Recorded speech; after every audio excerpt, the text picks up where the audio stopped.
ಎಲ್ಲರಿಗೂ ನಮಸ್ಕಾರ.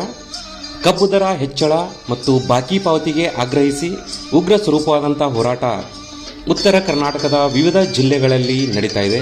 ಆ ಚಳುವಳಿಯ ಕುರಿತು ಬರೆದಂಥ ಕೆಲವು ಸಾಲುಗಳು. ಬಹುಶಃ ಕಲಿಯುಗ ಬ್ಯಾಲೆನ್ಸ್ ಕಳ್ಕೊಂಡು ದಾರಿ ತಪ್ಪದಂಗದ. ಯಾರಿಲ್ಲದೆ ಈ ಜೀವನವೇ ಇಲ್ಲ, ಅವರು ಗೋಳಾಡುವಂಗಾಗ್ಯದ.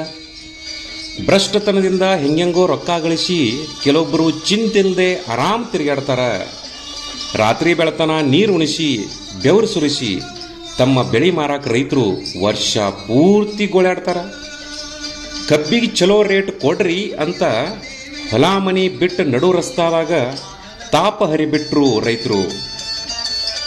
ಯಾರ್ಯಾರದ್ದೋ ಮನ ಒಲಿಸೋ ನಾಯಕರು ಕಬ್ಬುದಾತರ ಮನ ಗೆಲ್ಲಾಕ ಸ್ವಲ್ಪ ಸೋತ್ರು.